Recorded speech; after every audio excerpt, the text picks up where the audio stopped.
It was supposed to be a routine interview.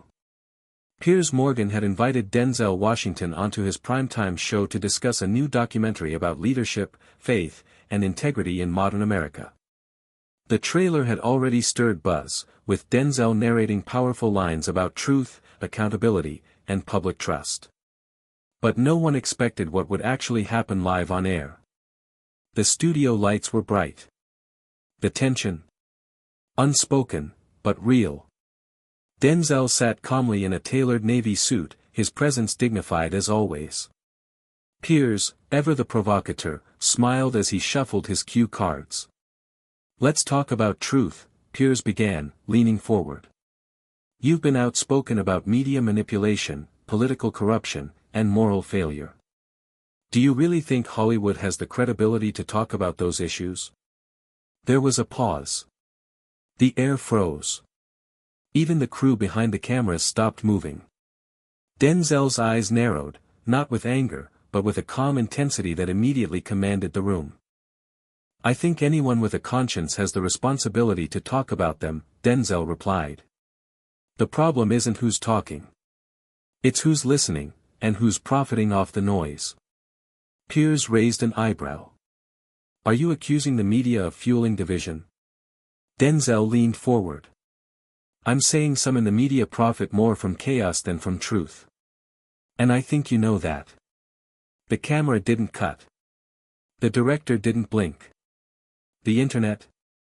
It was just seconds away from exploding. Piers Morgan smirked, but it wasn't his usual confident grin, it looked more like a nervous twitch. "Oh come on, Denzel," he said, chuckling. "You're not seriously suggesting I'm one of those people profiting off division?" Denzel didn't laugh. "You invited me here, Piers," he said evenly. "Not to talk about my film.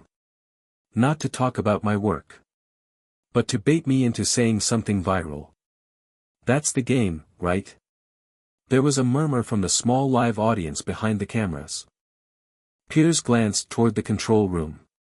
His producers were frozen. Denzel continued, voice unwavering, "You ask loaded questions, then spin the answers to fit a narrative. It's not journalism, it's theater. And somewhere along the way, the truth got lost." Piers, visibly irritated now, tried to cut in. "Let's be clear, this is my show, and I ask the questions." Denzel didn't flinch. "And I give real answers. If you didn't want that, you shouldn't have invited me." The audience gasped, then clapped. It wasn't loud. Not yet. But it was growing. Within moments, clips from the broadcast were already hitting social media. The hashtag Denzel owns Piers was born. And the moment wasn't even halfway through. Piers Morgan sat back in his chair, clearly rattled but trying to regain control. He adjusted his tie, then leaned in with that signature sharp tone. "You talk about truth, Denzel, but weren't you part of an industry that stayed silent during some of the darkest political moments in recent memory?" Denzel didn't blink. "You mean Hollywood?" he asked. "Let's not pretend you're outside the machine, Piers. You were a part of it too, from tabloid journalism to political commentary. You shaped narratives that suited ratings, not reality." The audience erupted. This time, the applause was undeniable. Piers, red-faced, pushed back. "I ask tough questions because people need answers." Denzel nodded slowly. "Then here's one for you. When was the last time you invited someone on this show without already planning how to frame them before they spoke?" Boom. The studio was silent again, except for the quiet, "Wow," whispered by someone behind the camera. Piers tried to speak, but the words caught in his throat. And then Denzel leaned forward slightly, locking eyes with the host. "You brought me here thinking I'd play along. But I don't do performances unless there's a script. And this? This is real." The chat feeds online lit up like wildfire. Livestream comment sections flooded with, "Denzel just dismantled Piers on his own set. This isn't an interview, this is a masterclass. Respect. 100% respect." And backstage? Producers were panicking, because what came next would make this segment go down in media history. Piers Morgan was visibly sweating now. The silence between them stretched, and for a rare moment in his career, Piers didn't have a follow-up. His trademark smirk was gone. His next card, still in hand, trembled just slightly under the lights. Denzel didn't let up. "You see, when you have a platform like this, it comes with responsibility," he said, his voice calm but cutting. "You can amplify fear, or you can challenge people to think. And every night, millions of people tune in, hoping for clarity. But what do they get? Headlines designed to divide, clips designed to trigger, stories missing truth." Someone from the audience clapped again. Then another. And suddenly, the whole studio was applauding. Live. On Piers Morgan's show. Denzel looked out at them, then back at Piers. "You wanted a conversation. This is it. Not a soundbite. Not a spin job. A conversation." Piers leaned back, stunned. "Would you like to finish hosting your show, Mr. Washington?" he asked, with a nervous laugh. Denzel looked at him, dead serious. "No. I'd rather finish telling the truth." Clip after clip hit Twitter, TikTok, YouTube, every platform within minutes. One tweet read, "Denzel just flipped Piers Morgan's show into a TED Talk on integrity, and I've never seen anything like it. Fire, fire, fire." The internet wasn't just watching. It was erupting. But Denzel wasn't done. He looked straight into the camera. And then, things got even more real. Denzel turned his chair slightly, away from Piers, and directly toward the main camera. The crew didn't cut. They couldn't. No one dared interrupt. "I want to speak directly to the people watching this," Denzel began. His voice was steady, firm. "We've been manipulated long enough. By talking heads, by filtered news, by outrage culture that distracts us from what actually matters, our communities, our families, our values." The audience was locked in. Not a cough. Not a breath. Just silence. This isn't about left or right. This isn't about fame, or party lines, or who shouted loudest. It's about waking up. It's about thinking for yourself. And it's about not letting anyone, turn your confusion into their profit. Behind the scenes, the producers scrambled. Phones were ringing. Executives were texting. The network's live feed was too hot to touch, millions were watching. Piers tried to interject, but Denzel gently held up a hand. "I'll finish, then you can say whatever you want." It wasn't a threat, it was command, delivered with absolute control. "I came on this show to promote a film. But it turns out, the truth needed a bigger stage than any script could offer." He stood up. The crowd rose with him. "Be better than the noise," Denzel said. "And don't let anyone sell you fear and call it journalism." He nodded once to the stunned host, turned, and calmly walked off set. No music. No outro. Just stunned silence, and the sound of the internet exploding. The moment Denzel walked off set, the control room fell into chaos. Producers were yelling into headsets. Phones rang non-stop. One assistant reportedly asked, "Do we go to commercial or funeral music?" But it didn't matter, the internet had already taken over. Clips of Denzel's final words went viral instantly. TikTok users edited the walk-off in slow motion, set to dramatic music. Twitter was flooded with hot takes, from praise to outrage to disbelief. Within an hour, #DenzelWashingtonLive was trending worldwide at #1. News outlets scrambled to react. CNN called it one of the most powerful on-air moments in modern media. The BBC ran the headline, "Washington vs. Morgan, a broadcast earthquake." Even late-night hosts dropped their scheduled monologues to joke, or bow, with respect. Meanwhile, Piers Morgan released a statement that evening, "Mr. Washington is entitled to his views. That's what this show is about, free speech, even if it gets uncomfortable." But insiders said something else. Piers had been furious after the cameras stopped rolling. He reportedly shouted at staff, "He hijacked my show." But outside the studio, the public had already chosen their side. YouTubers posted reaction videos. Podcasts rushed out emergency episodes. Even high-profile celebrities tweeted in support at Chris Evans. Denzel didn't walk off. He walked through a wall of spin like it wasn't even there. At Oprah, that was not an interview. That was a moment of truth. And for Denzel? He hadn't said a word since leaving the studio. He didn't need to. For 24 hours, the world waited. Everyone was talking, but Denzel Washington said nothing. No tweets. No statements. No interviews. Until the next morning.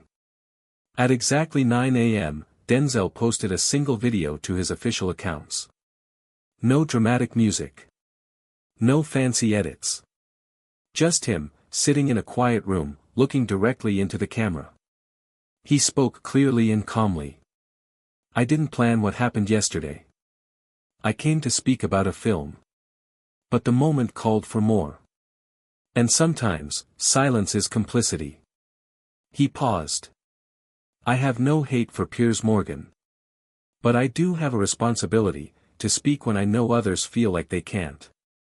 To challenge narratives that are designed to divide instead of unite." The video lasted just under 2 minutes. No hashtags. No sponsors. Just truth. And it blew up. Millions viewed it within the first hour. Major news outlets played it on repeat. Even Piers Morgan, surprisingly, retweeted it with a short caption, "A powerful man. A powerful message." Comment sections were flooded with gratitude from viewers across the political spectrum. People were saying it felt like a reset. Like someone had finally called out what so many were thinking, but were too afraid to say. And that's when the unexpected happened. A global campaign was born.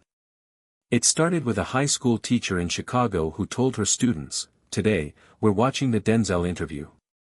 Not for drama, but for civics." Other teachers followed. A group of veterans called it, "the most honorable thing we've seen on television in years." And by the end of the day, one U.S. senator had even quoted Denzel on the Senate floor, "Be better than the noise." The moment had transcended entertainment. By day 3, the Denzel-Piers confrontation had officially shifted from viral moment to full-blown national conversation. Major networks hosted panel debates titled, "Truth versus Theater, Has the Media Lost Its Way?" The Denzel Effect, Is America Ready to Listen Again? Even the New York Times ran a front-page editorial, "When Hollywood Reminds Us How to Be Human." But not everyone was pleased. Several media executives behind closed doors were reportedly furious. One insider leaked a memo from a top cable network that read, "We cannot allow guests to dominate segments or reshape narratives mid-show." Critics accused Denzel of grandstanding or using the moment to promote his brand. But their pushback had little effect, because public trust was moving in one direction. Toward Denzel. Meanwhile, universities began requesting Denzel to speak. Invitations poured in from Columbia, Howard, Stanford, Oxford. He declined them all, except one. Georgetown University announced Denzel would deliver a live address titled, "The Role of Integrity in Public Dialogue," the following week. Tickets sold out in minutes. Live stream slots crashed servers. And just days before the event, something happened that shocked even Denzel's inner circle. Piers Morgan publicly requested to attend. He posted on social media, "The world heard him. I did too. I'd like to hear more, in person." No one knew what to expect.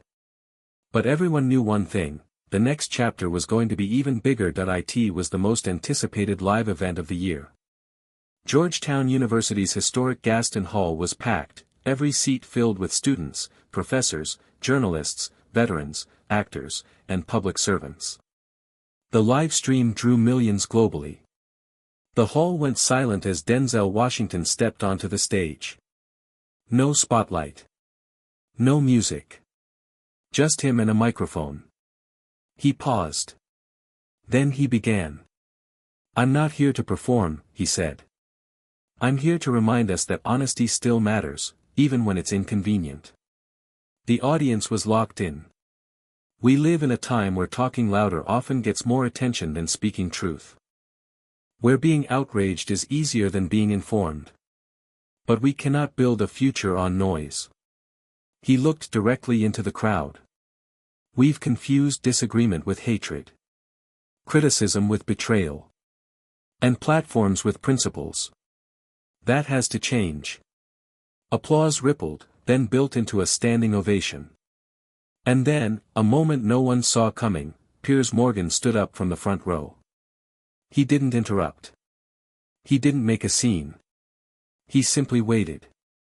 Denzel gestured toward him. "You want to say something?" Piers stepped forward slowly, took the second mic, and looked around the hall. "I came here tonight not as a broadcaster, but as someone who needed to listen.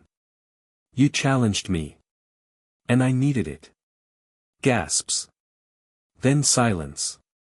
Piers continued, "We in the media have a duty to question, yes. But not to manipulate. I forgot that. You reminded me. Thank you." The room was stunned. Denzel extended a hand. They shook. The image went instantly viral, Denzel and Piers, not as adversaries, but as two men facing a truth bigger than themselves. It was a moment that transcended politics, media, and celebrity. It was human. The Georgetown event marked the end of the confrontation, but the beginning of something far greater. In the days that followed, headlines around the world praised not only Denzel's integrity, but the rare public humility shown by Piers Morgan. Two titans, one truth, read Time magazine. The dialogue that changed the tone of a nation, declared The Guardian.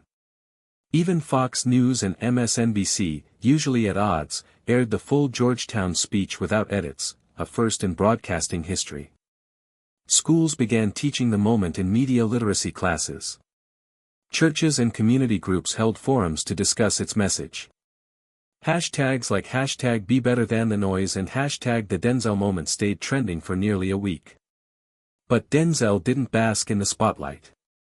He quietly launched a nonprofit initiative called the Integrity Forum, focused on restoring honest dialogue in journalism, education, and politics. No celebrities. No cameras. Just real conversations, town to town, school to school. And Piers? He made real changes to his show, more civil, less combative. Some critics scoffed. But his ratings rose, viewers wanted truth again. Not drama. In a rare interview months later, Denzel reflected on it all. It wasn't about winning. It was about reminding people, truth isn't something you yell. It's something you live. And that's exactly what he did. In an era overflowing with outrage, one unscripted moment, one bold conversation, had reignited something the world had nearly forgotten: respect. Truth. And the courage to speak it.